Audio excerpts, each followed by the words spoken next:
Okay, guys, I think we'll get started. Good evening, history lovers, and welcome to the latest History Ireland Hedge School.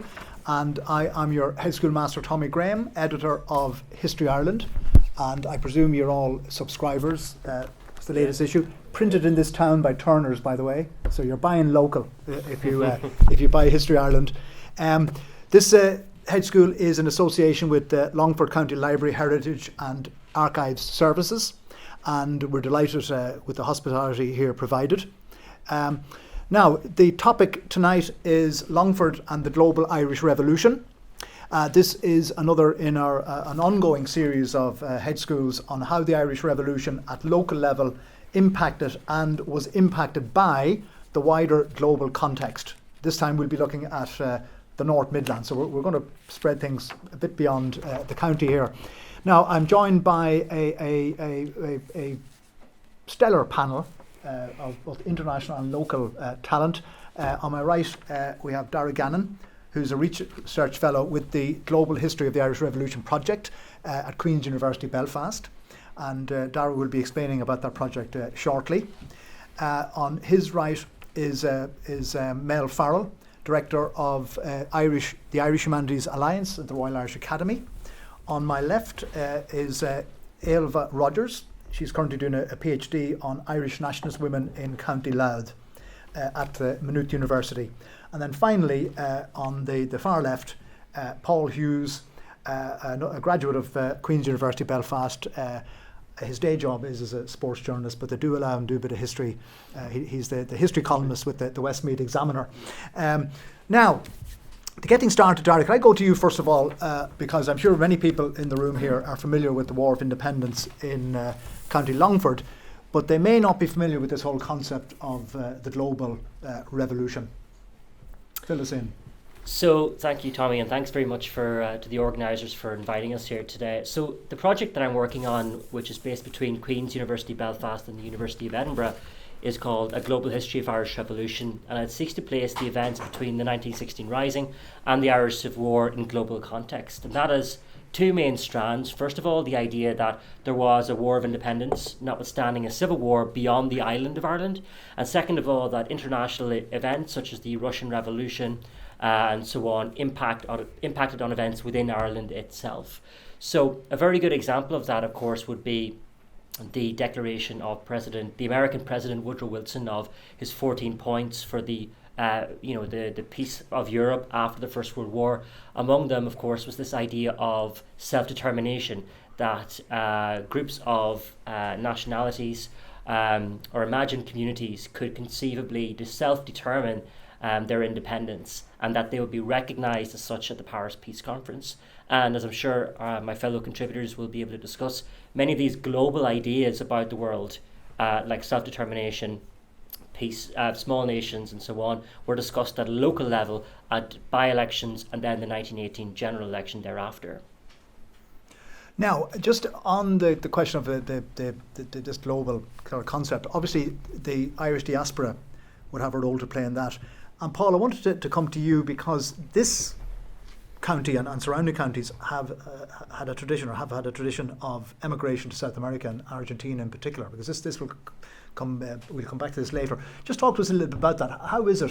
I mean, I was just saying to you at dinner, I was listening to a radio documentary on RTE there a few years ago, and interviewed was this Irish Argentinian whose English was this broad Longford accent, but it was broken English. Yeah. It was the most peculiar experience. Anyway, just talk to us a little bit about that background. Yeah, of course, as we know, we have a thriving Longford Westmeath Argentina Society on the go that regularly has meetings and events. Migration to Argentina, basically in my research that I found, began, most of it happened after the famine, but some of it happened before. Shortly after Argentine independence, there were a number of attempted invasions of the Rio de Plata by the British. Some Irishmen were press-ganged into this army and took part. I think very much in Braveheart style. They ended up joining the opposite side when they got there. But that's how the first kind of wave of emigration from or an Irish presence in Argentina happened. The second wave was after the famine, in the decades after the famine. I think there was also an agricultural depression in the late 1870s. Many people left principally from Longford, Westmeath, though Offaly and Wexford as well. There was a demand, I think, for sheep farmers, and many of them went out to take the opportunity. Ireland was a poor country. They saw the opportunity for affordable land. They went out and bought it. Many of them made wealth out of it. Some of them became wealthy estancieros, as they call them, which be owners of large farms, mainly for cattle ranching. And a lot of them made massive contributions to Argentinian society. So this is untypical of the typical Irish emigrants. Say they went to America and usually ended up in the big cities. Yes. So it's not typical. But Darry, this obviously has an element then in your project, the Irish diasporas, and Yes, and I suppose the idea of the project that I'm working on is to try and bring two fields of historical research together: the island story, so to speak, that we've become accustomed to, the history of raids and rallies, which Ernie O'Malley talked about, and then the diaspora story beyond the Isles, where as you mentioned, Tommy, there are significant Irish populations on the east coast of the United States, but as Paul mentioned as well, dispersed populations in South America. We have, of course, the imperial dominions in terms of Canada, Australia, and New Zealand, and also kind of cultural representation in places like France and Spain. There were kind of references to kind of the early modern migrations of the Irish, the wild geese, and so on. So there's a very strong tradition of Irish migration, and this was a global influence which people like De Valera, Arthur Griffith, and others tried to leverage as part of the global policy, really, in the War of Independence. Okay, Mel, let's bring the thing back to the local scene here. Could you just set the political scene here? Particularly say the pre-1960 rising, but what was happening in Longford? Okay, well, Longford is very typical of any other part of nationalist Ireland, really, in terms of the Home Rule movement was dominant in politics up until 1917 in the famous by-election. So in local politics here in Longford, you had two constituencies, North Longford and South Longford, and the dominant figure within that was J.P. Farrell, who was the MP for North Longford and quite a formidable figure politically. He, of course, was the founder of the Longford Leader, and he remained editor of the Longford Leader. And just, it was funny when Paul was talking there about South America, there was a Sinn Féin presence in North Longford from 1907. William Ganley had set up a branch in Granard. That's early for Sinn Féin, isn't it? It is very early. Yeah. But J.P. Farrell in the columns of the Longford Leader, he would attack these dissident voices, so to speak, and he actually accused them of bringing exotic politics into the County Longford from the Pampas of South America. So it's quite interesting in terms of where Farrell. But I should say as well, the MP for South Longford was John Phillips, and of course when Phillips died in April of 1917, that led to the by-election, where Longford's first contested election for 25 years, a stunning defeat for the Home Rule movement came when Joseph McGuinness, who was then serving a prison sentence in Lewis Jail, won the seat and became the second Sinn Féiner elected as part of the changed mood of post-Rising Ireland. So in a way it typifies the way that the old Irish Parliamentary Party had atrophied to some extent, that it wasn't match fit when it came to fighting elections. Yes, I mean, all across County Longford up to this point you would have had the Home Rule movement entirely dominant. Each parish would have had its UIL branch or its AOH division. These were organisations connected to the Home Rule Party.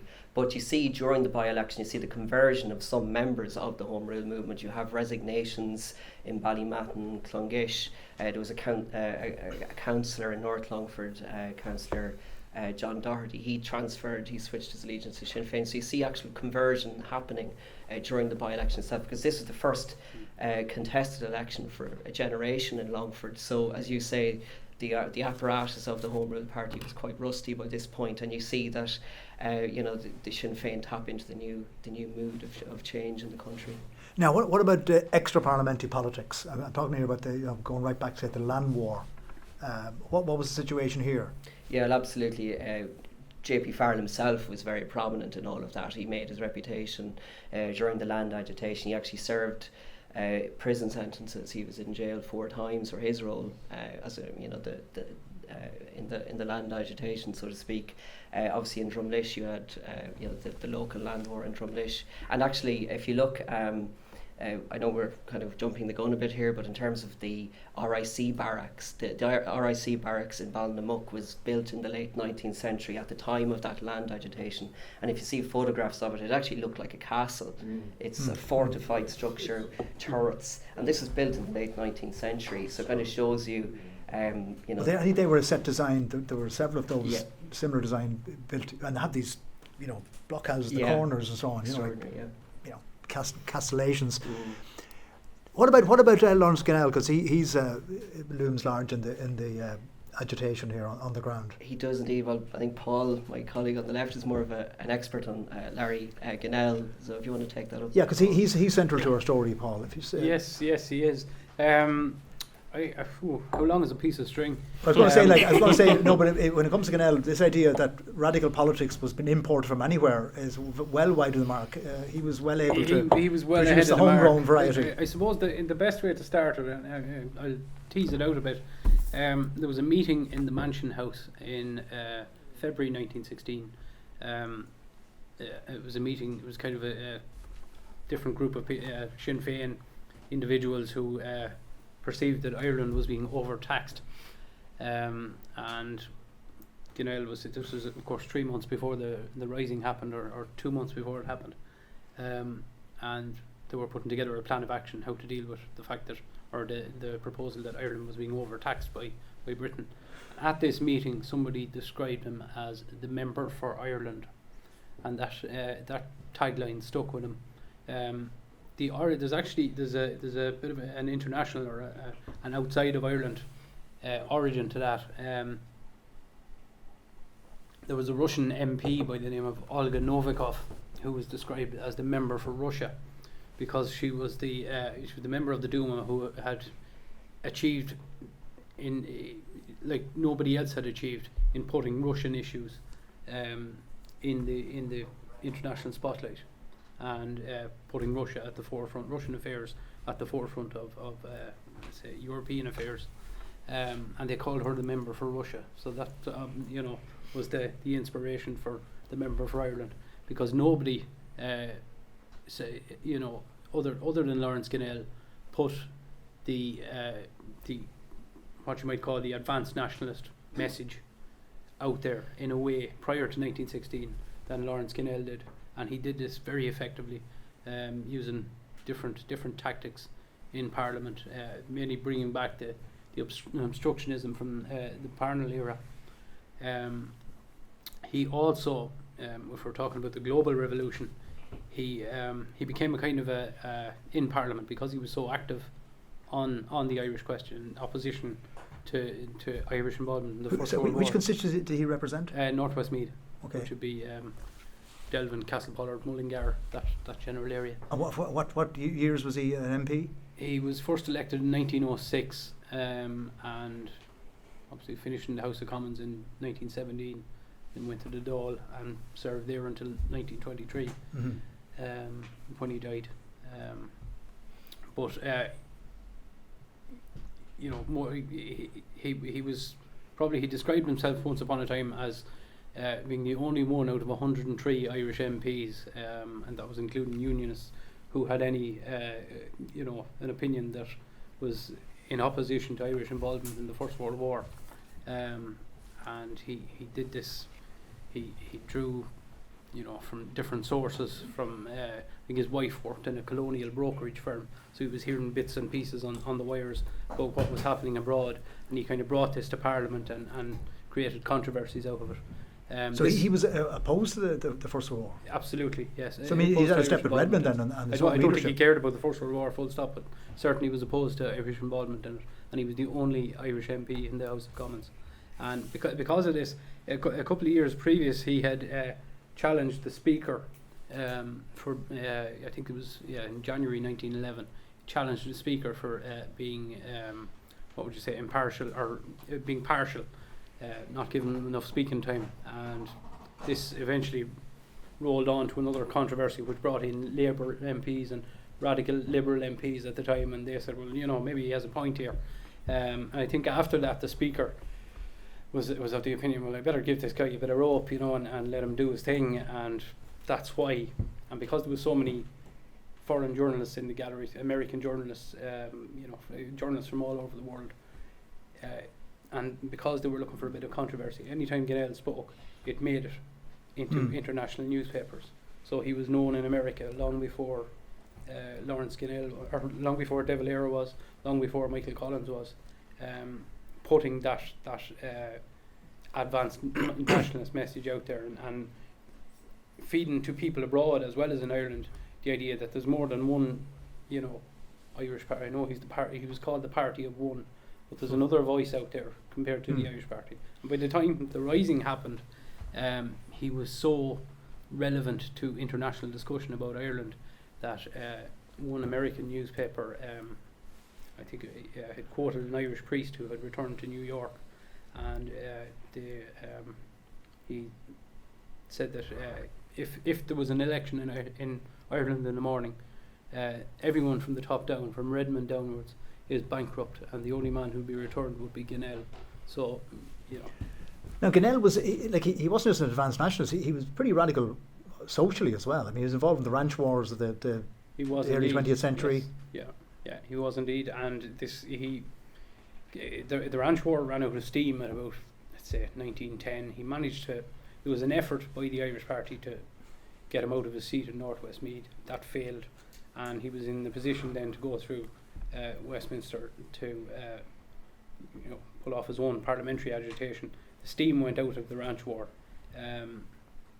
When the First World War came up, he had that avenue of agitation.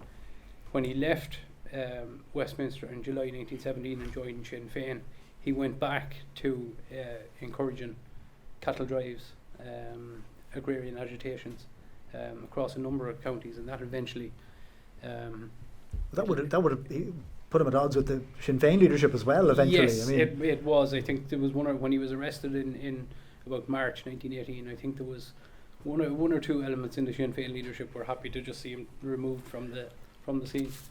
So he's very much a maverick then. I mean, he's a one-off. Absolutely. Yeah. Now, Ailbhe, I just want to come on to you because one of the big changes in historiography in recent years is that women are now being put front and centre of the whole story. Your work is based in Louth, right? But it's not that far away, right? So what is happening? What sort of role are women playing in the type of agitation we've been hearing about up to this? In County Louth? Well, or in there, general? anywhere, in general. Yeah, so I suppose one of the main organisation that women are involved in is Cumann na Món. Cumann na Món, it's founded in 1914 in Dublin. You have over 200 women involved in the Easter Rising in the garrisons and then in the various counties outside of Dublin. And then 77 of them are arrested after the Easter Rising. Some of them are sent over to prisons in Britain. I suppose after the Rising is really when it all properly kicks off for Cumann na Món in terms of radicalisation and growth. The by-elections in particular serve as you get lots of young people flocking to the by-elections, and a lot of women get their step into Cumann na Món through the by-elections. Can I just interject here, right? Yeah. I'm thinking of that lovely phrase used here years ago, company keeping, right, which is a bad thing apparently. And I'm not underplaying the political element of this, but it strikes me like these are amazing opportunities for young men and women to meet each other, right? I mean, how important is that at this stage? Hugely important. I mean, it's new. This is completely new. Yeah, especially in terms of the social element of Sinn Féin, of the volunteers. Céilí is going on every other week. And some historians have made reference to the fact that people were, like women and young men, were attracted more to the social element rather than the political and why element not? of it. Yeah, absolutely. And when you look at the age profile of most of these people, it's sort of the 18 to 25 age bracket. So it's young radicalised men. Just to develop this a little bit, is there a tendency then sometimes to project the social conservatism of the later, Irish Free State back into this period? Because I'm thinking of Roy Foster's book. He paints a much racier, livelier picture. Anyone else in the panel want to come in on that? So it's a fairly vibrant period in our history. Mm-hmm. There's the generational thing, obviously, which Roy Foster's book is about, the idea of, almost kind of the emergent politics of Sinn Féin is a revolutionary change, not only in political terms, but also in generational terms, and that the younger generation had different visions for the world, especially after the First World War, where the cataclysm of the trenches and so on had destroyed the hopes and dreams and lives of the entire generation. A very good example of that, actually, though, in terms of the changing generations and their political views, going back to to women's involvement, is Maura Nivrain, who was based in Madrid, and was actually based in Barcelona first, fluent Spanish speaker, was actually asked by Arthur Griffith to become the head of the publicity bureau in Madrid from 1921. But she was the daughter of JFX O'Brien, who was the General Secretary of the United Irish League in the early 20th century, the former Home Rule movement on the ground. So the political views changed with generations as well, which is quite interesting. No, just going back to Dara, outside Ireland then, did women have more or less of a role to play in the international aspect of the movement? It's a good question, because I suppose we can't, you're talking about millions, obviously, in terms of the diaspora communities. What you can say is that Irish women from Ireland had a more high profile and more visible presence beyond the island than within Ireland itself.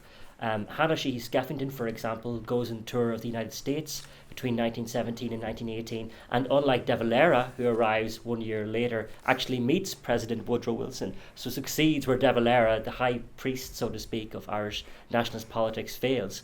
Another person who's very significant is Catherine Hughes, who was born in the United States, went on tour with De Valera in 1919 and 20, set up the Self-Determination League for Ireland in Canada, then travelled to Australia and New Zealand, setting up self-determination leagues there, and served finally as the General Secretariat of the Irish Race Congress in Paris. So these were women who, unlike the historiographical view up until recently, were very visible, were very influential, and were given very important roles in terms of diplomacy. So I think if you cast the historiographical net, a little bit wider than the island, you see a more a different gendered perspective on what the revolution was. Now, Mel, I want to just come back to the situation in Longford. First of all, did anything happen here in 1916? Not you don't have to be embarrassed about it. You're in good company. Most of the country. If I could just go back to talk a little bit about the conversion. So yeah. So Sean McKeown in 1913, he would have been involved in the UIL as well, and we know where his trajectory brought him eventually. And if I could talk about the intergenerational issue there that you mentioned, in the 1917 by-election here in Longford, that was very clear in terms of the Longford leader. So J.P. Farrell, in the Longford leader, he tries to portray Sinn Féin essentially as the folly of youth, and he kind of argues in his columns that the folly and stupidity of the young people risks leaving Ireland bound and gagged at the feet of England. So he also urges in an editorial during the by-election, he says, younger people in your household may hide your good clothes to prevent you from going out to vote. Don't be ashamed to go out in your work clothes to vote against, the revolutionary policy of Sinn Féin. So it came across very clearly here. And of course, women were very active as well in 1917. But of course, women didn't have the vote in 1917. So, obviously they do in 1918 with the reform of the franchise in the spring of 1918. Paul, what was Connell's position on votes for women? He was kind of... Because the Irish Parliamentary Party were opposed to it. Early on, he would have put through parliamentary correspondence on behalf of the suffragettes, the supporters of suffrage. I think it was prisoners in Tullamore in 1912, 1913. He made representations on them in Parliament. Both he and his wife, I suppose, were conservative Catholics. They weren't as... You kind of get indications in their correspondence that they weren't as keen on some of the more radical, radical positions of the women's suffrage movement. But in general, from the beginning, he was a supporter of it. In 1917. But again, that puts him at odds with his own party. On the question of votes for women. The Irish Party originally. Yeah. Well, he wasn't a member at the time, so Okay. he was kind of free to make At that his own stage, decision right. at that stage. So, but as it came towards 1970, he's interviewed by who was it? Maggie May O'Callaghan for I think she was writing for the Women's Dreadnought at the time. But there was a book brought out by I think it was Sylvia Pankhurst, and he was interviewed at length in that, and he's appears to have come round more to their position, and by 1970, I suppose he felt freer, and that there was more of an agenda for it as it got to that point. Now, just before I move on, I forgot to remind the audience just of the format here. You're all getting far too relaxed there, because I have to remind you, you are at school here and you are expected to do a bit of work. Sit up in your seat, pay attention, and also make your own contribution. So if at any stage you want to ask a question or make a contribution or disagree violently with what the panel are saying, don't keep it to yourself. We don't just tag on a Q&A at the end.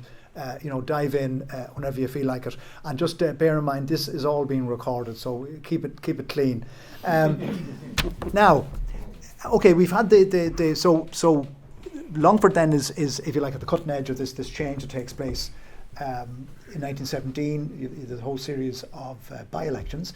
Of course, Sinn Féin don't win all of them, Mel. It's not all one-way traffic. No, it's not. There in 1917 there are 4 by-elections, and Sinn Féin win all 4. But there is a bit of a backlash then in 1918.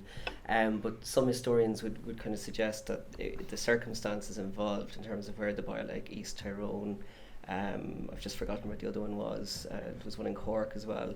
But then the conscription crisis emerges in the spring of 1918, when the British government are proposing to bring conscription to Ireland to deal with the pressure that they are facing on the Western Front. And this mobilises Nationalist Ireland again. The Irish Parliamentary Party protest by withdrawing from the House of Commons, so they're almost following the Sinn Féin example of withdrawing at that point, and also they joined Sinn Féin on the anti-conscription campaign committee in Dublin. So this kind of gives a new impetus again to Sinn Féin, and of course in East Cavan, the next by-election, Arthur Griffith wins the by-election. So the temporary kind of revival for the Home Rule movement is very short-lived. And thereafter, of course, with the change in the franchise for the next general election, it's clear that younger voters, women voters, will very likely deliver a landslide for Sinn Féin in December 1918, which of course does happen. I mean, it's kind of unfortunate for the Irish Parliamentary Party in that their position appears inconsistent. Initially, they encouraged people to join the British Army, but of course, it was only on the basis of volunteering for the British Army. I mean, it was the same position in Australia, actually. And I think the subtlety of conscription as opposed to volunteering was lost on the population at large. Yes, and of course a lot of water got under the bridge since 1916 as well, in terms of the popularity of joining. I mean, the war became more unpopular in Ireland, I think, from about 1915 onwards, effectively. And of course, farmers didn't want their sons going off to the war, etc., etc. So it was an issue that impacted it right across. Just in terms of Longford, if I could just mention David Leahy has done some wonderful research on Longford in the First World War, and of course, 2,500 Longfordmen fought in the First World War at that time as well. So, and of course Longford town here in the heart of the county was a garrison town, very strong tradition of British Army, etc. And of course that meant as well that all of the different RIC positions across the county knew that help wasn't too far away. There was a British garrison in the main county town in the heart of the county, just to make that point. Just go back to the by-elections though.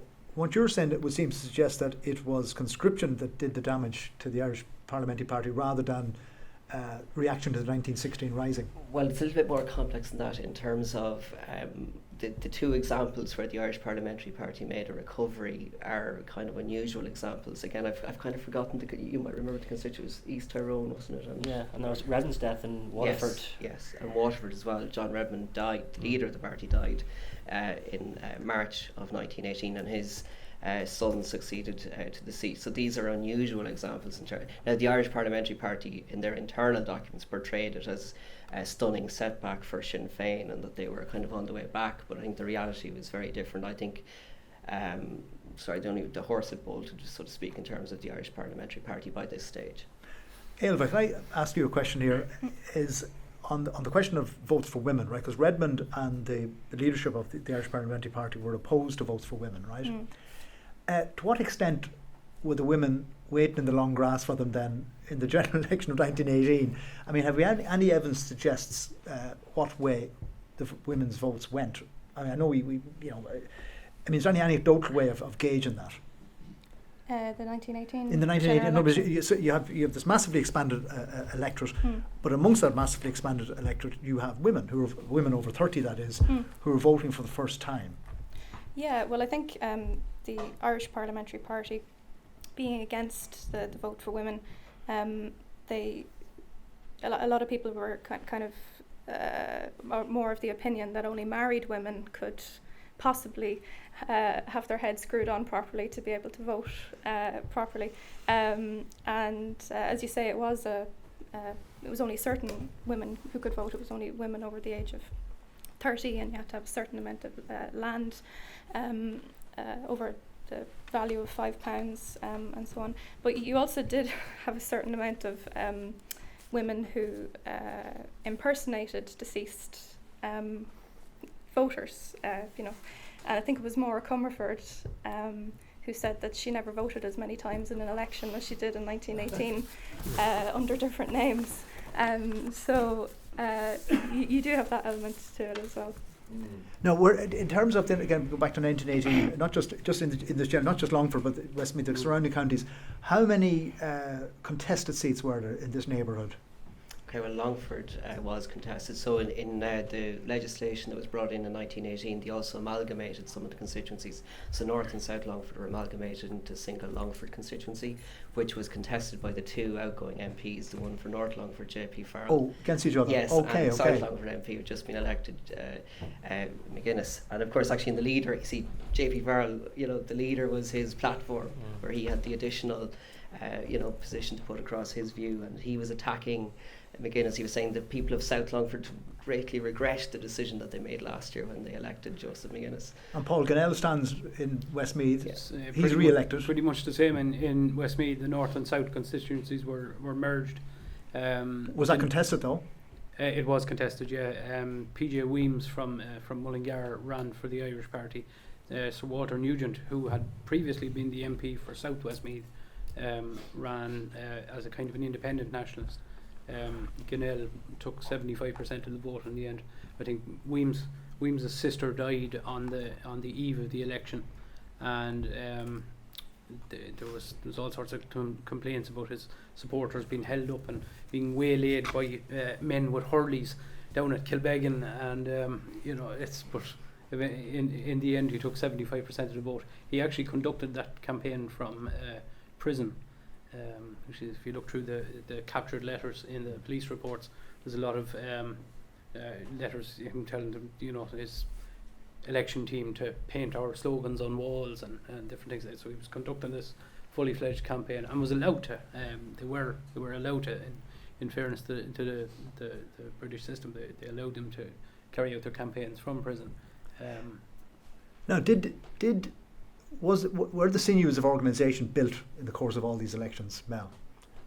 Politically, by Sinn Féin and by the Republican movement. If you look at the witness statements from this county, they all talk about 1917 by-election as the moment where they joined the Irish Volunteers and became involved in separatist politics, to use that terminology. So really, the South Longford by-election puts Longford at the vanguard of what's happening, and it means that when the War of Independence commences, essentially Longford is at the forefront of developments. It's probably in advance of other parts of the country because it has had an early mobilisation of the new independence movement. And ironically, also because the Irish Parliamentary Party still had a bit of fight in it in this neighbourhood. Yes. It ironically helps Sinn Féin, it seems to me, from what you're saying. You have to remember about the South Longford by-election. It was the second one. It was actually believed that the Irish Party would win that by-election, and it was only won by Sinn Féin by 37 votes, and it was widely anticipated that the Home Rulers would win the South Longford by-election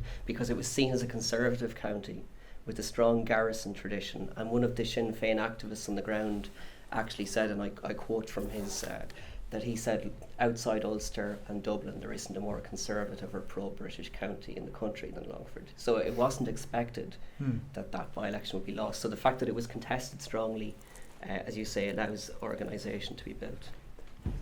So I was going to say just one thing that also speaks to the generational change in terms of politics and political expectations, which is very visible and obviously audible as well at the 1918 general election, is political language. So the idea of the Republic, which was proclaimed in ours in 1916, now has a very contemporary, legitimate European presence. Germany is declared a republic, Poland is declared a republic, and this is all under the vestiges of Woodrow Wilson, the Paris Peace Congress, and so on. So when the Sinn Féiners are calling out for an Irish republic, they're not only speaking to the kind of the legitimacy of 1916 rising and building on that kind of political capital, they're also speaking to the international language of political legitimacy, which is accepted worldwide. So this idea of up the republic has almost like a European context in the 1918 general election, and Home Rule then conversely is the old language. The idea of John Dillon, who succeeds John Redmond as the leader of the Irish Parliamentary Party, going to Paris to the Peace Congress to ask for Home Rule, is jarring, obviously. So Sinn Féiners are speaking the international language of political legitimacy. They're also very fortunate in the sense that their espousal of the Republic chimes with the gold standard of political legitimacy, self-determination, and the Republic. Actually, Dara, I'm just going to shamelessly promote our special supplement here. Dara has an article in it. No, just on the back of it here, we've reproduced a handbill, and this is Irishmen, look around you. Every small nation in Europe has taken the opportunity the war has given of demanding freedom. The Poles have demanded it. The Poles, for centuries oppressed, are now acknowledged a distinct nation by the whole world. The Estonians have demanded it. The Estonians have recently been acknowledged a separate nation and are now free. The Ukraine has demanded it, etc., etc. The Finns have demanded it. These nations are all younger nations in Ireland. Their history is not nearly as glorious as the history of Ireland. Their oppression has never been as awful as that of Ireland. They have had the courage and intelligence to demand nothing less than full freedom. They have got it, and are you going to shirk what less historic people were brave enough to face? By the way, some of the propaganda does verge into the non-PC, because one of them says, "Who are the Czechoslovakians?" Right, but they are independent, right? So a lot of stuff in that vein. Now, Mel, you were saying then that Longford is ahead of the curve. So what exactly are you talking about here? Okay. When does the kick off in Longford? We date the War of Independence obviously to 21st of January 1919, but really it was the end of 1919 before the War of Independence really kind of got going in terms of the strategy initially was to focus on the Paris Peace Conference and then the United States. Obviously, when the British then, when it becomes clear that the Irish question won't be dealt with at the Paris Peace Conference because Britain is a victorious power in the war, then obviously the more militant aspects in the movement think that it's time for war again. So GHQ, first of all, authorised an ambush on Lord French, the Lord Lieutenant, and then subsequently they ordered nationwide attacks on the RIC barracks to commence. And Longford was one of the very first areas where this happened on the night of the 5th of January 1920, when the Drumlish RIC barracks was attacked by the Longford Volunteers. And then from there on, you have Longford very much mirrors the rhythm of the War of Independence across the country, with phase one involving these large-scale attacks on RIC positions. Okay, so up until August of 1920, you have these attacks on RIC positions. This happens all over the country, and by the end of 1920, nationwide, you have over 600 RIC barracks either abandoned or attacked and destroyed by what's become known as the IRA. And of course, in retaliation, the RIC loses its strength, about a third of its strength, through resignations or men not being replaced. You have a rate of resignations of 46 per week by the mid of 1920. So the British respond by augmenting the police with what are referred to as the Black and Tans, and then another special force known as the Auxiliary Division RIC, who are the ex-army officer veterans of the Great War. And of course, I think you want me to talk a little bit about the first killing in County Longford occurred when Constable John Mullen was killed at Gage Cross in August of 1920. Okay, and then the next one is the one which initiates phase 2 of the War of Independence in Longford. That's the killing of District Inspector Philip St. John Kelleher in the Greville Arms Hotel on the night of the 31st of October. And St. John Kelleher was an Irishman from County Cork, but as Martin Morris, our county archivist, has pointed out, Kelleher technically was a Black and Tan because he was a veteran of the Great War. Okay, he joined the RIC in April of 1920. He came to Granard a couple of months later, was very swiftly promoted to district inspector because he was so assiduous in tackling separatist politics in the area and targeting the volunteers that he was marked for his ultimate fate, which was his death. And then obviously the next day you have another RIC man killed in Ballinlee, and then thereafter you have the escalation in the conflict in North Longford. You have the formation of the Flying Column on the 1st of November 1920. You have the burning of Granard by the Black and Tans on the 3rd of November. You have the burning of the Temperance Hall in Longford, the burning of the Foresters' Hall. So the town, North Longford, from November of 1920 really feels the brunt of the war at this point from then until Ailbhe, how does that July. compare with what's happening in County Louth at the same period? I suppose it's funny when you think of the Irish War of Independence, County Louth doesn't really scream out at you. And actually there was the Vice OC of Newry, IRA, Patrick Casey. He actually said in his witness statement, he said the men of North Louth took little, if any, part in the fight for Irish independence. But I suppose it's actually the First World War that has more of an impact on County Louth, because it's on the east coast. Also because there was a number of garrisons, Dundalk, Drogheda, and the garrisons there was a lot of business for locals. But when you look at it, there's about 3,000 men recruited into the British Army from County Louth, and then if you look at it in terms of the IRA, there was only ever really 800 IRA men active at any one time in County Louth. And when you look at the brigade activity reports, which were recently released by the military archives, literally lists of IRA commandants giving lists of the activities that each brigade was involved in. When you look at the ones for Louths, they give all sorts of excuses as to why the county wasn't more active than it actually was. But some of them are they do make sense. Lack of arms, I think, plagued most companies, most brigades. Poor leadership was another thing. In County Louth, anyway, there's always been tensions between Drogheda and Dundalk, even pre-revolution, and even still today. I was going to say pre-League of Ireland football. Still today. And you definitely see that coming through. You see personal tensions coming through. And Donal Hall, who has recently written the Louth version of Four Courts county series, has suggested that actually the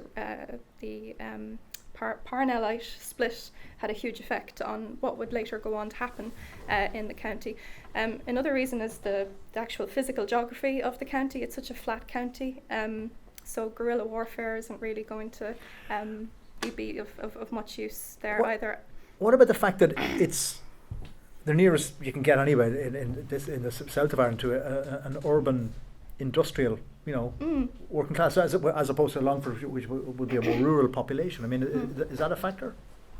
In that it's actually Drogheda, Cumann, for example, a lot of the women who are first inducted into Drogheda, Cumann, are all mill workers. So there is a working class element to the fighting, but Cumann famously was a middle class organisation, and Anne Matthews has suggested that Cumann, the executive, didn't want working class women in their organisation because they couldn't get the time off work to properly attend meetings and things like that. So. Yeah. Now, Darren, I just want to come back to you, because once the shooting war starts, right, a pretty sophisticated international operation is initiated then by the movement. Yes, I think you can see there are two wars ongoing parallel to each other. There's the war on the ground, the conflict that Mel and Elva have drawn out very clearly, but also there's a propaganda war internationally. And one of the big successes that historians have attributed to the Republican movement during this period was that they won the propaganda war. David Lloyd George, who was the Prime Minister of the United Kingdom, of Great Britain and Ireland at the time, called Sinn Féin natural propagandists.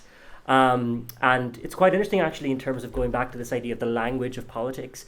The British establishment in their polemical documents, but also in some of their official documentation, used to talk about the IRA, used to use the term Sinn Féin Bolsheviks to try and delegitimise the kind of political views of people like De Valera, Griffith, but also the IRA, and also terms like the murder gang.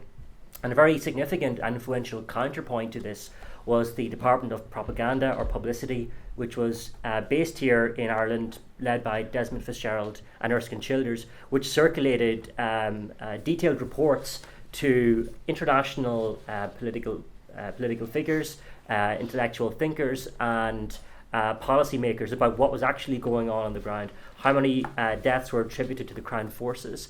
And they did this primarily through a weekly weekly news sheet called the Daily Bulletin, or the Irish Bulletin, which was sent around the world, actually translated into French, German, Spanish and Danish, I think. And as an example of the Global Revolution Project as an ongoing research project, today I found out in some new sources that I was looking at that Benito Mussolini was actually a subscriber to the Irish Bulletin from 1920. Wow. So this before he became a fascist, though. That's new information. Yes, exclusive. So there's a propaganda war, and there is a question to be asked, and some historians have probed the question. Was the truce of July 1921 brought about by international pressure in terms of, was it a political conflict, or was it secured through the conflict on the ground? Ailbhe, you want to come in? Yeah, just on the topic of the Irish Bulletin there, that this month is actually the 100th anniversary of the founding of the Irish Bulletin, and one of the main women involved in the production of the Irish Bulletin was Kathleen McKenna, who has a fantastic autobiography. It's kind of difficult to get, but if you can get your hands on it, it's brilliant. It's called A Dáil Revolutionary Girl's Recollections. So herself and another woman, Anna Fitzsimmons, they were both in the department working in a secretarial capacity.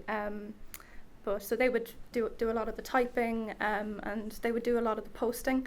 But when they were posting out the copies, they would have to go around to all the different post boxes in Dublin so that nobody would get suspicious if they saw like 500 copies being posted in through the one letterbox.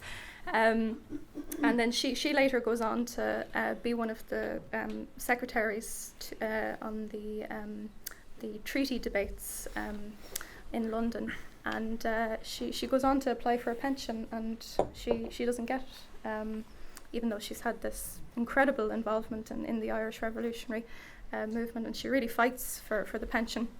But one of the reasons being that you had to be a member of Cumann na mBan to apply for a military service pension, and she wasn't. She was asked specifically not to join Cumann na mBan, and she didn't qualify for it on those grounds.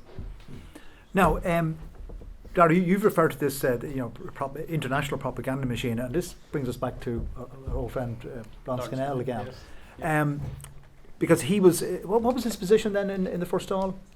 If I could bring it up to the First Dáil, the fact that he'd been in prison for the best part of, I think he spent a few months initially in Mountjoy for encouraging cattle driving, and then when he came out of the prison gates, he was deported to Reading jail, and he spent, I think, the best part of 6 months in there.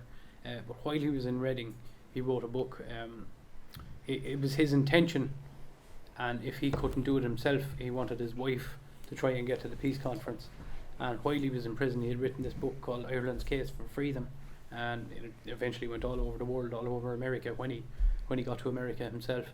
As basically was putting the concept of an independent Ireland in a historical context. But he was released in February 1919, having finished that. He was appointed as the Dáil's first director of publicity, and he held that role officially until about August 1921, when he went to Argentina. In practice, it was, as Dara said, Desmond Fitzgerald and Erskine Childers.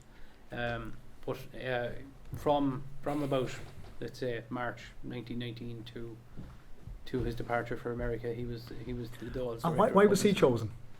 I suppose it was his experience, it was his niche, if you like, propaganda. He had spent several years in the House, And he was well known. House of Commons, articulating the Irish position, if you like, or the Irish as it was at that time. And he was well known. He was very well known in the United States. Well known specifically in Britain, but definitely in the United States, where American journalists had it sent. There's actually a Longford angle that I forgot earlier on. When he was in the House of Commons in 1915, and he was making his anti-war agitations, none of which reflected well on the Irish Party. One of the Irish Party's most prominent supporters in America was a gentleman called Patrick Egan, who was a native of Ballymahon, and he wrote a letter to John Redmond's private secretary, and I'm trying to remember the exact words. He said, "Cannot the Westmeath men be got to choke off the braying of this ass?" And this was in response to... Could you give me that again? Sorry, Cannot the Westmeath men be got to choke off the braying of this ass? Right. which was beautifully put. And this was, of course, in response. This is, as Egan was seeing it from the United States, the impact that Ginnell's rhetoric in the House of Commons was having on the Irish Party, in terms of people saying, realising that, okay, maybe the march to war and the Irish joining that march to war wasn't a wise position to take. It's now not going well. It's dragging on longer. There's a question as to whether Home Rule is going to be actually delivered. But bringing it back to 1919, not to digress too much. Yes, he was the director of propaganda for a time, but he ended up back in prison from June to September 1919. His health was shattered. By the time he got out of prison, he was suffering from arteriosclerosis, if I could pronounce it properly. When he got out of jail, he went to the Aran Islands to recover his health, came back to Dublin, was arrested again for another reason, ended up in jail.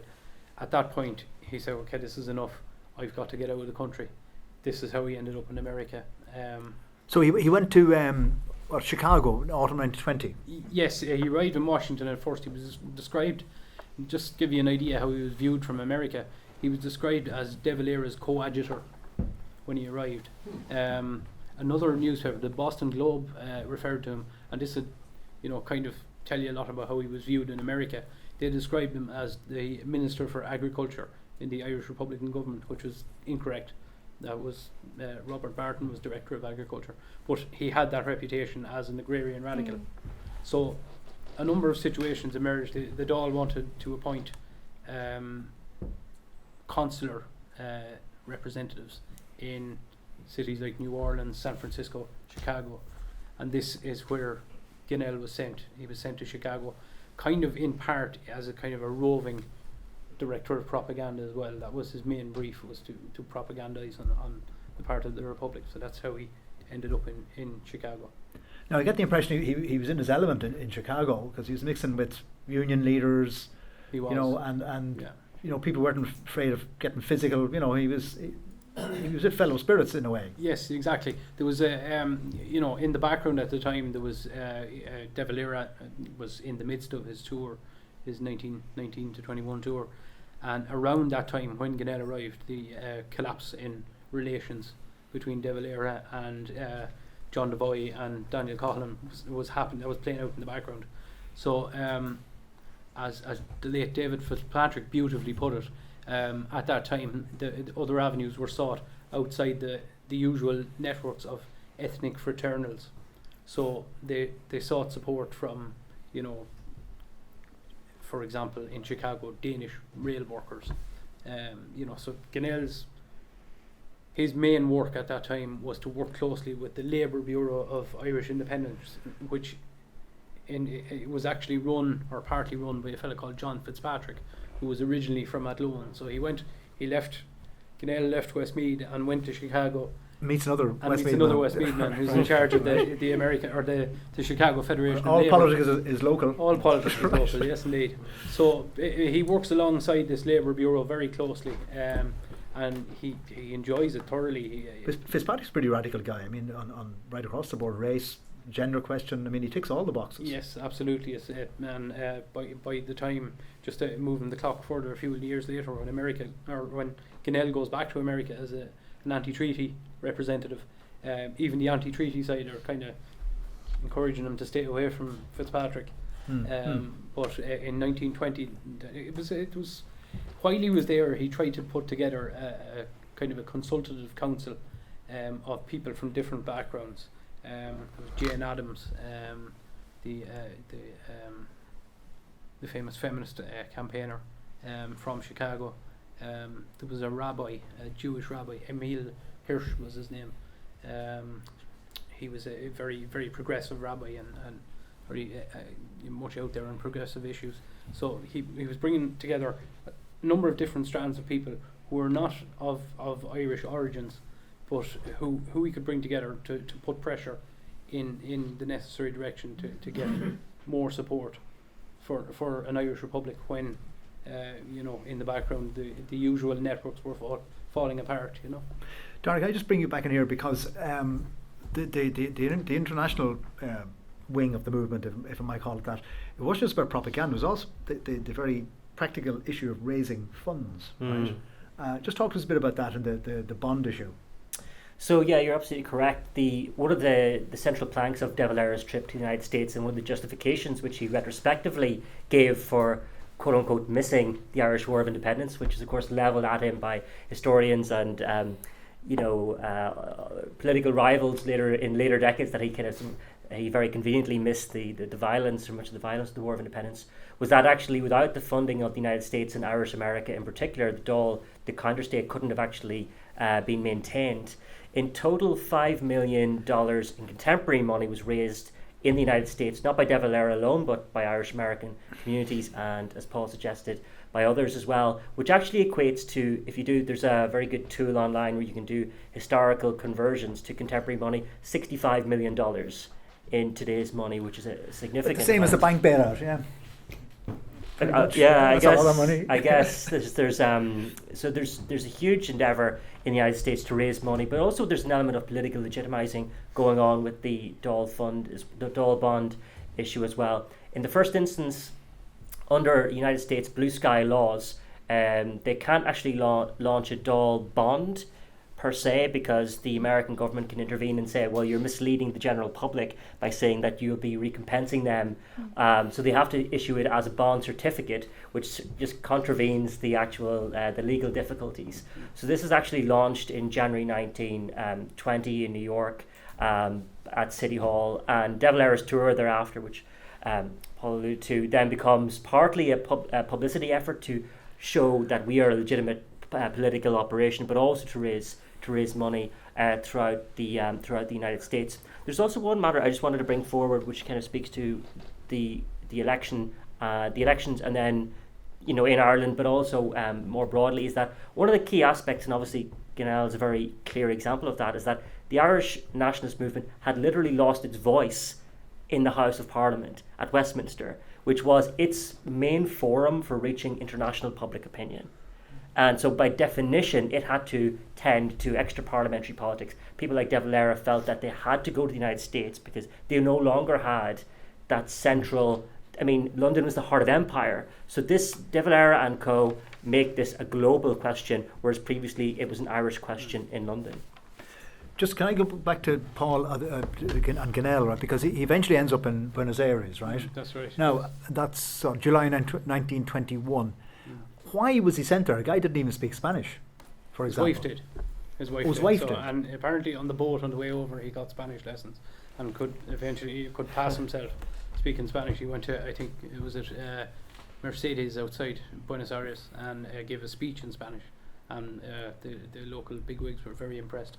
But how he got there, I suppose it's come back to the question of funds. There was a point in 1920 where the Irish organisations in America collapsed, and it was a kind of an interlude where before the establishment of the American Association for the recognition of the Irish Republic, which is always very hard to say when you're speaking.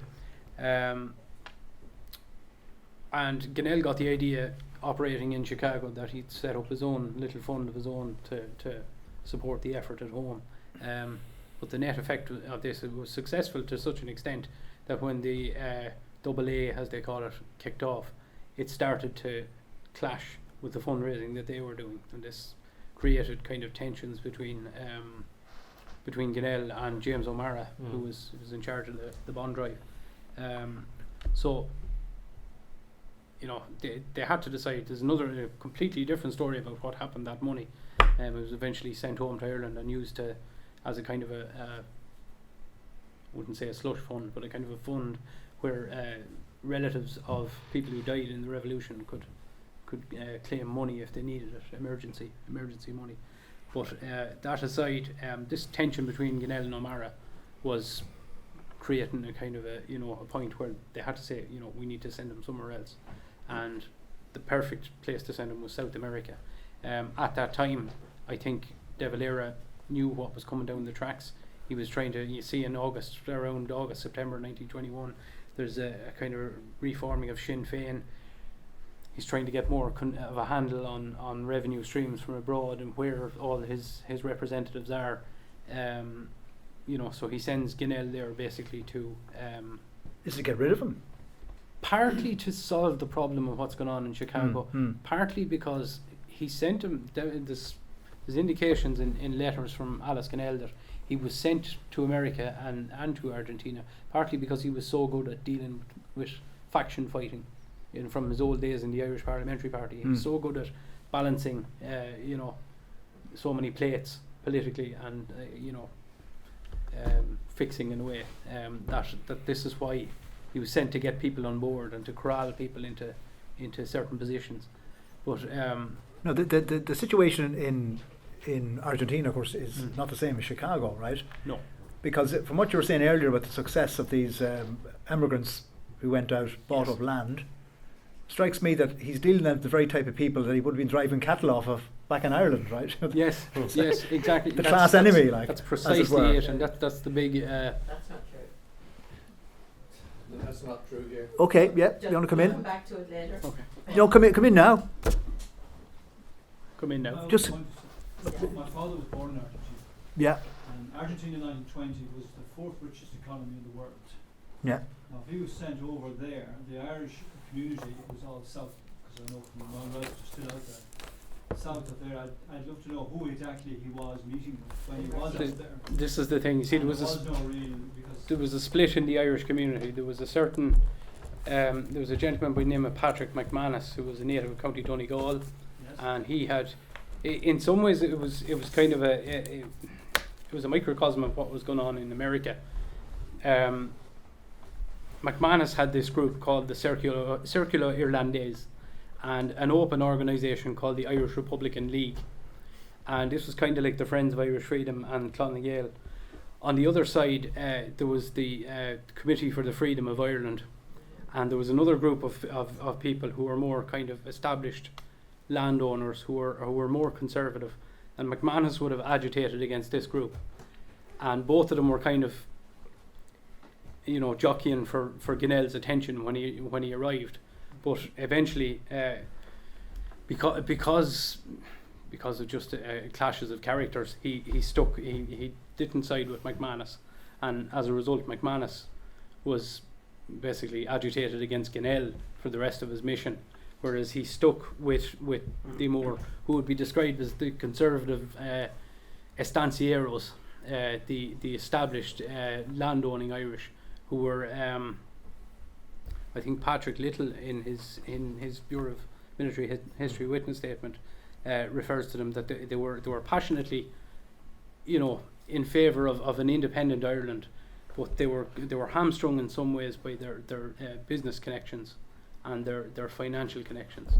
So this because he had nowhere else to go, this is who he needed to, he needed to deal with, who he needed to talk to, and who he needed to try and convince. And there was a point that he reached where he could get them no further. He couldn't do, for example, what he did in Chicago, which was go to other, what would you say, groups outside the Irish networks, because and a lot of them were kind of, they were organised on the left, and they were, in some ways very much anti-Catholic, and they would have seen the Irish and Sinn Féin as kind of bourgeois, and so he was kind of caught between a rock and a hard place. So he had to, if he was to have any hope of generating funds, he had to stick to a certain group in the Irish. Was there any? When did he leave and when did he come back? He left. He came back in May 1922. He was there for about 8 months. Any evidence of bringing any money back? That's what I was going to ask you. How successful was the bond drive in Argentina? Very, very, very little. Very little. It was kind of, Dermot Keogh, who's actually written a book about Ireland and Argentina during this whole period. It's in Spanish language at the moment. I'm sure there'll be a copy in the. What's his name? Dermot Keogh, former professor in UCC, and Dermot Keogh would make the point that people at that point, the truce had happened. The war was over, for as far as they were aware, it wasn't going to start again. So probably the argument was, if Gunnell had gone about a year earlier, especially around the time when Terence McSweeney died on hunger strike, there may have been enough momentum while the violence was going on at home. There may have been more momentum to get a proper fundraising drive going. But at that time, people were kind of saying, the war is over. We're coming to peace here. Let's think about this. And I think Dermot Keogh referred to it as donor fatigue. They had given before when McSweeney died, and they just, because it had moved on so far, they weren't prepared to, part with their money. And especially after the treaty was signed, that killed Gunnell's mission completely. Because for the Irish newspaper down there was called Southern Cross. That's right. Yeah. I have several copies, but from the mid-20s, but down I don't have any from the 1921-22. So I've got a new mission. Look for them. Yeah, they're all in the County Library in Mullingar. County Library in Mullingar. You're joking. There you go. On a microphone copy. Yeah. See, if you come to the Hedge School and learn something. Now, I'm just. You've already seen it. Was there anything about it there? Because they were very Catholic. The Southern Cross was. Yes. Gerard Foley from Offaly was the editor. Extremely conservative. Yes. Yeah. Well, that's who he was. It wasn't. They were well-meaning and willing to go. There was one guy in particular, I think, John Nelson was his name, and he was, as far as I could see, he was English, but he knew Roger Casement, and he had great sympathy towards the Irish cause, and he was even described as a Republican. But even the point came where he was, had to back away from, because I think he was married to.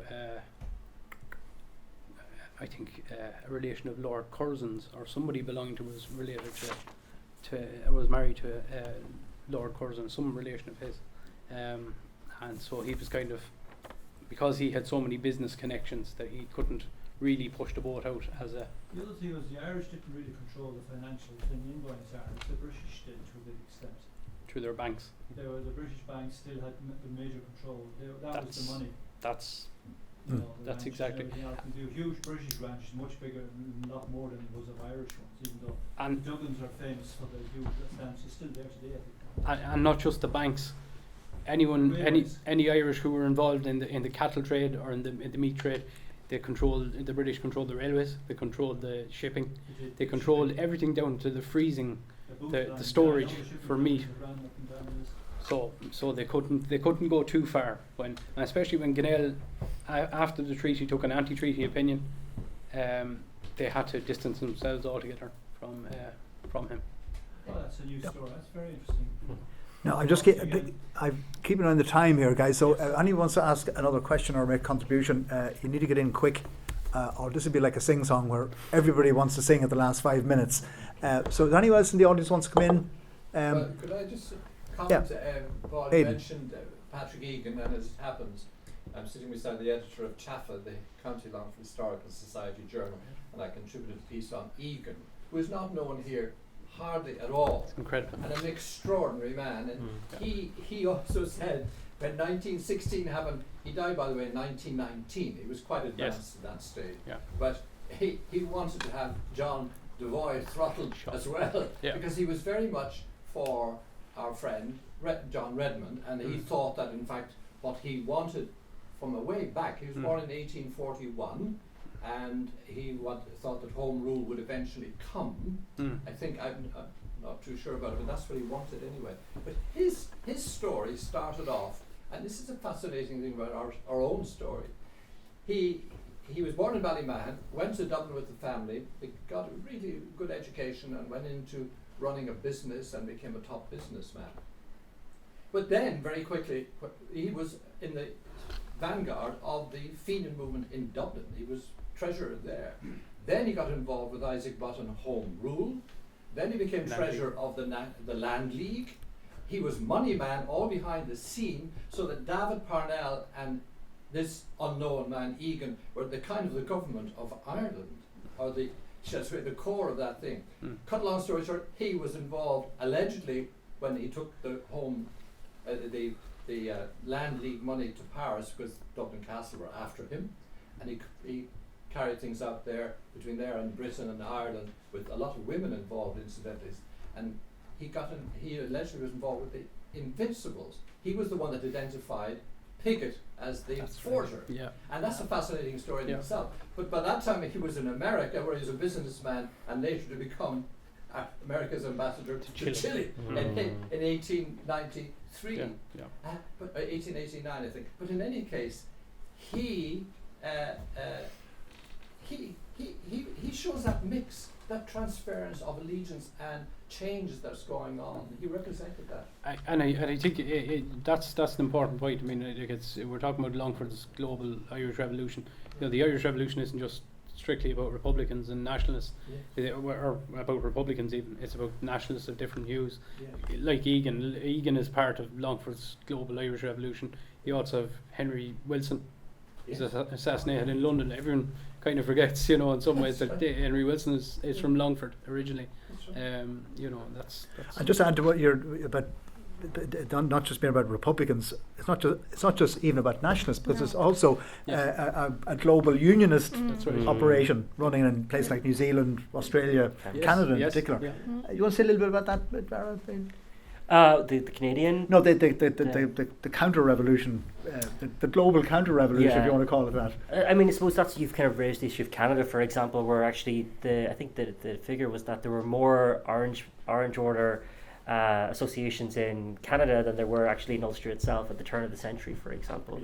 And one of the interesting discussions that we could have going forward in terms of commemoration is, did Sinn Féin win the 1918 general election globally? Because if you look at Irish nationalist opinion, or Irish American opinion, Irish Canadian opinion, Irish opinion in Canada and Australia and New Zealand, for example, that shifts much slower towards the more advanced nationalist movement. It's late 1919, 1920 before the visible signs of this new nationalism are actually present. So if you take the global context, actually the process of political change takes longer, is more diffuse, and is less persuasive, really, than what we've assumed previously. Mel, can I go on to you, because I'm just looking at the time here. We haven't even got up to the treaty. I'm reminded of somebody asked when De Valera was negotiating the pre-treaty thing. Some British official asked him, how far did you get? And somebody said, the Confederation of Kilkenny, right, referring to Derry. No, just what way did Longford swing then on the treaty? Okay, well, can I just talk a little bit about the months leading up to that point? Sorry.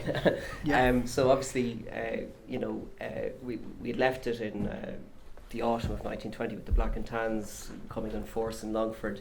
In late 1920, M Company Auxiliary Division were recruited, and they were dispatched to Longford as well. And of course the auxiliaries were only dispatched to the 10 most active counties, so to speak, in the War of Independence, and they were ambushed on the 2nd of February at Clonfin by the North Longford Flying Column. Then you have in March of 1921, you have the arrest of Sean McKeown in Mullingar when he's identified by a policeman on the platform of the train station during a search of the train.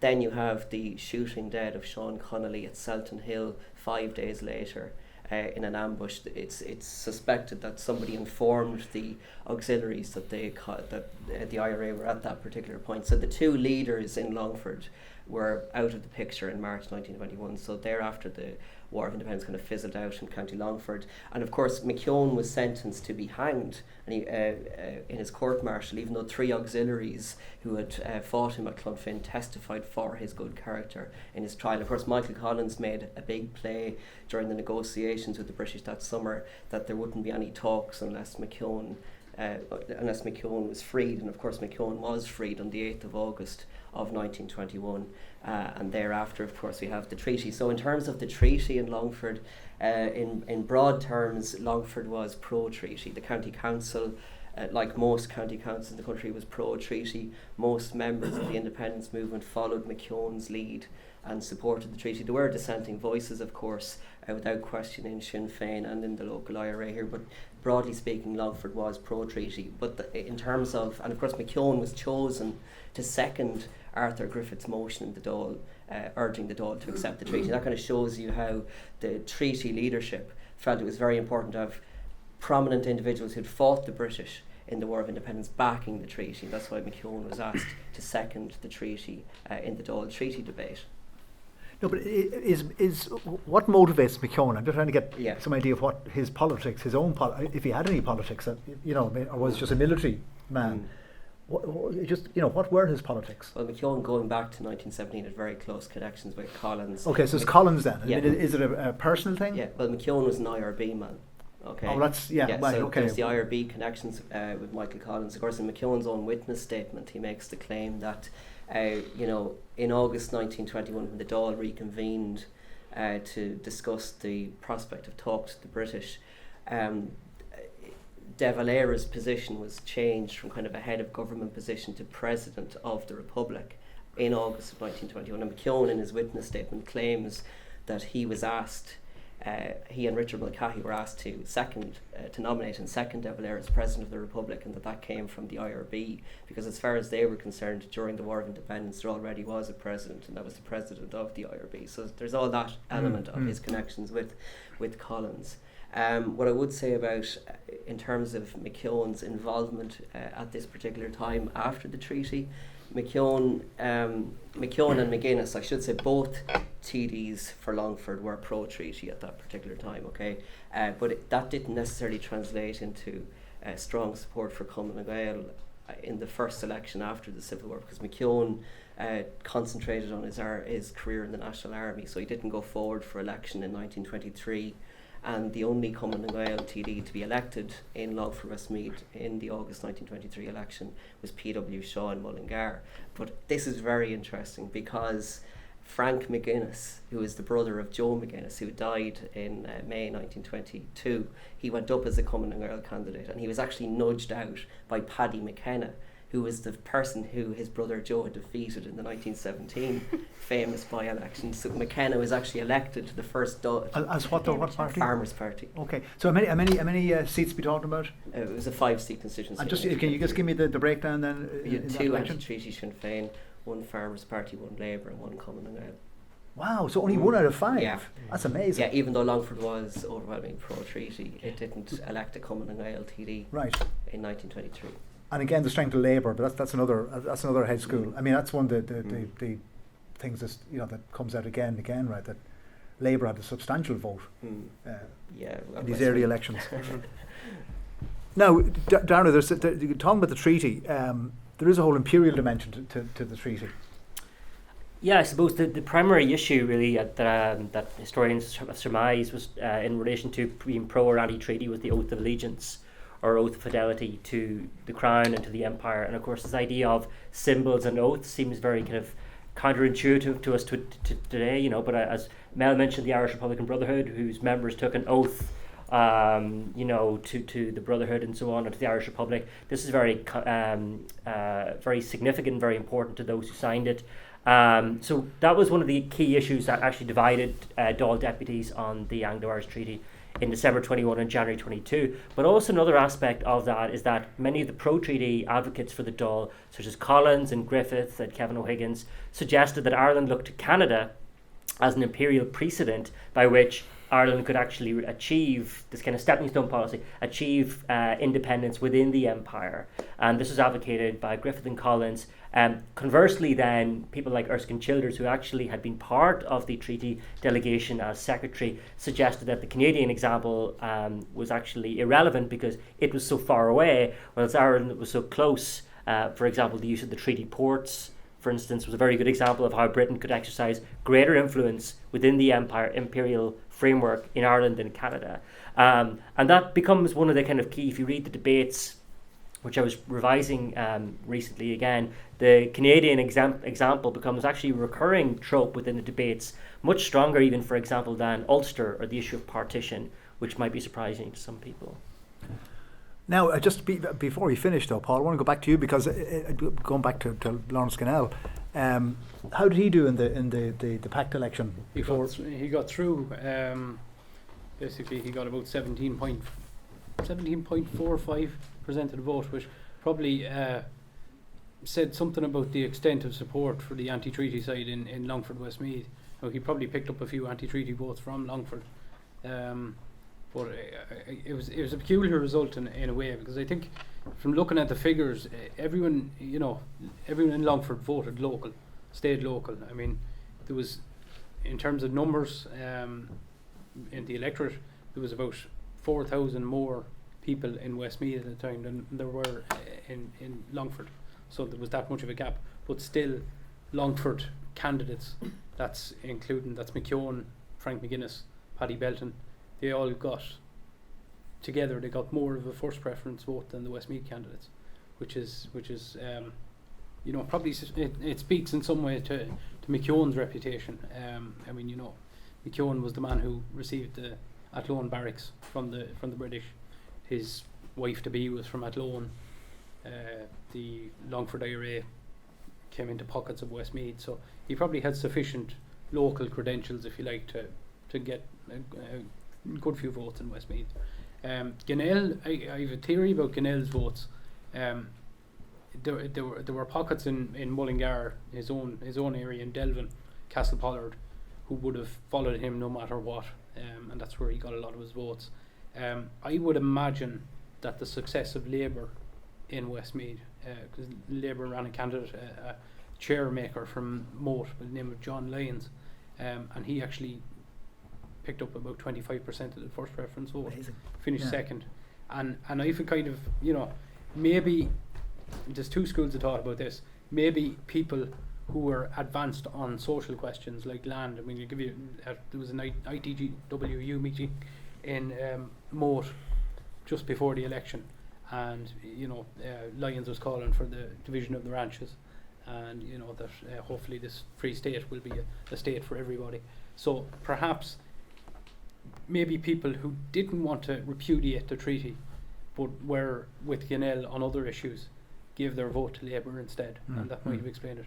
The other part of it is I think Michael Gallagher wrote published an article about this, where he kind of teased out the idea that maybe people who supported the Irish Party originally and who didn't want to give their votes to Sinn Féin gave their votes to Labour, and there's evidence in this.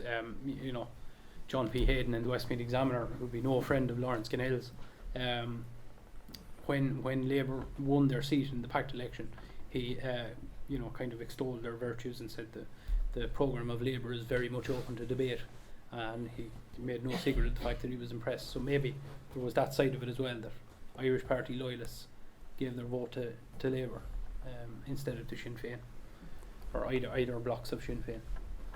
Now, I'm just looking at the time here, guys. I'm going to wrap up here, but if there anybody else in the audience who'd like to come in or ask a question or make a contribution, this is your final call. If not, yeah. So Labour state have been quite strong anyway in Mullingar up until the present year. That's right, yes. Yeah, I think they just fell foul of in the last general election. It's just things went against them. But they had that presence. They had that presence initially, and then it kind of dipped, and then for years they had a very, very strong presence in the greater Mullingar area. There was a kind of a labour heartland across rural Ireland back in the 1920s and 30s. Like they used to have the rural agricultural labour, kind of used to give them a seat in a lot of rural areas like Clare and across the Midlands. And, at that particular time. Now, I want to wrap up. Maybe with you, Mel, on sort of memories of the revolution here in Longford, but I'm also thinking of new perspectives on the conflict. The late Peter Hart talked about Longford, and he kind of compared it actually with Cork in terms of Longford, Cork, and Dublin being the most active parts of the country, and certainly. Growing up in Longford, there was a very strong memory of this period, and people often say that generation didn't talk about it, but I think it's actually their children didn't talk about it. But I think the generation that lived through it did talk about it. Certainly, there are some people in County Longford today who can remember. There's an elderly lady where I'm from in Arda who was born in 1915, can remember, and her father was born in Argentina as well. She's still alive? She's still alive, yeah. Wow. Came back and inherited a farm in Longford, so he came back from Argentina and settled in Longford, and she can remember the Black and Tans raiding the house in May 1921 because a trench had been dug in the road, and the local men were brought out by the Tans to fill in the trench. Certainly, I think most people in Longford hear stories about the North Longford IRA and about the Black and Tans, and certainly the burning of Granard and the Temperance Hall. So there was a very live memory of what had happened in this period. And what about news sources on the period? Well, actually, just when you were talking there a few minutes ago, there's so much material now is available online, digitised. So 10 years ago, if you were doing research and all this, you'd have to visit the archives, whereas now you can do it from the comfort of your own home, a lot of the research. And of course the Michael Collins papers were just released there, about 4 weeks ago. They're available online. And just when you mentioned Wilson, I thought it was very interesting because I did a search through the Collins papers, and Michael Collins, he was always writing down to the Longford Brigade, like, where exactly is Wilson's place in Longford? Where are they from? Whereabouts? What are the connections? Is he ever there? Kind of thing. So it was very interesting. Actually, another thing about Collins was he came across a very difficult man to work for in terms of he was always giving out to them. You didn't reference your correspondence. I don't know what order this correspondence. You should always number your why did you not carry out that duty? Not understand how important this is. So I wouldn't like to be on the receiving end. Just in relation to the military pension files, just to explain to people, the thing about the military pension files is, first of all, it's about the government giving out money, right? So they don't give them out easily. So people have to actually itemise in detail what they did, who shot who, and so on. How far up are we in terms of releases? Because I'm thinking once it gets into, will they cover the Civil War, for example? Oh, they do in general. But they haven't been released yet. No, well, I mean, I think by 1957, 82,000 people had applied for military service pensions. So far, online, 9,555 have been released. So it's only scratching the surface. There's been 8 releases so far, so there's still a lot to go. Yeah. No, the point we're getting at is that once it gets into the even the War of Independence itself, but certainly in relation to the Civil War, right? I mean, you're going to get pretty detailed stuff about who shot who and in what circumstances. It's going to be hot stuff, isn't it? Yeah. I had a look at one or two of the Offaly ones, and there are some. There's some controversial stuff which we probably shouldn't say on the air, but there really was. As you say, we're only scratching the surface.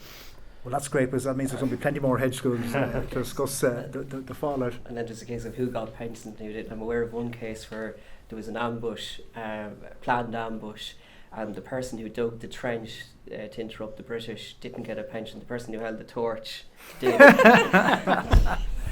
This gentleman here, yeah, and next yourself, just at the back first. Yeah, just a funny story.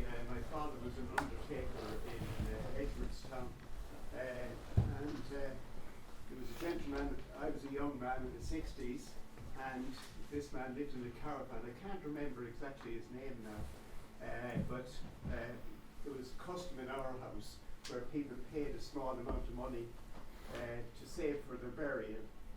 or their funeral, and on an occasion, Jack Lynch came to visit Edwardstown, and he was in the Edgewood Hotel, and this man was drinking in our house, and he decided to go over. Somebody suggested he should go over to Jack Lynch and ask, because he had fought in the War of Independence, that he should get a free burial. And so he came back to me, and I must have been home from Males College, and I wrote to Jack Lynch following up on his conversation, and the man got a letter back from Jack Lynch saying that they would bury him. And he came in the next day, and he collected all the money that was saved for his burial, and he spent it in the bar. Yeah. On the military pensions there, I suppose that most of those people would be very old, a lot of them dead as it stands, you know. But I remember listening to arguments when I was a kid. Neighbours, my father's friends had come in, and they were all part of the movement, as they call it then, and they're discussing about this pension, and they'd be talking about a politician that might give it and a politician that mightn't, and then they were talking about stories like that. The guy that dug the hole didn't get it, but the guy that held it empty. So there was a lot of stories like that doing the rounds, but I don't know what the present situation, numbers wise, is of those military pensions or about it. In terms of how many got a pension? Well, yeah. 80,000 you're saying, Yeah. Ilva? Well, yeah, the 82,000 people applied for pensions. Applied. Yeah. Only 19% were successful. Really? Yeah. But the files cover all the applications as well. Yeah, they start in 1916 Okay. and then they go up to 1922, I think is the final. There's 10 sections, but it's such a detailed application. You know, it's 19 pages long. You know, the application alone, and you had to provide references of, you know, I did this. Who can back you up by saying this? You know, and really, I think it all comes down to is how good you were at form filling.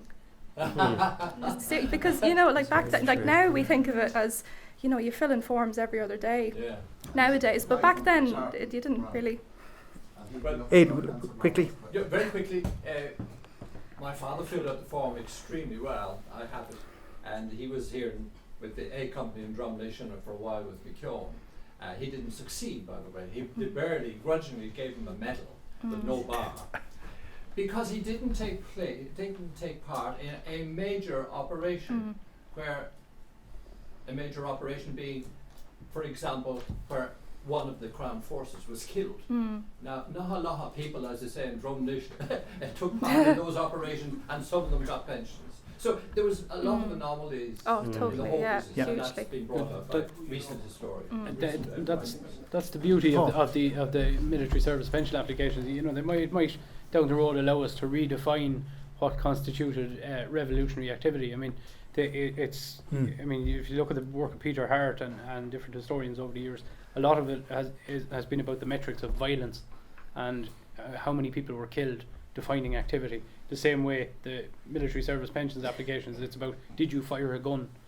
But there's all these stories in between, you know, like I've seen people arrested and sent to prison or summons for, you know, selling tickets for Sinn Féin, things like that. That constitutes revolutionary activity, and maybe the pension application will allow us to tell those stories too. But another problem is if you're a woman, and even if you did fire a gun, you still didn't get a pension in many cases.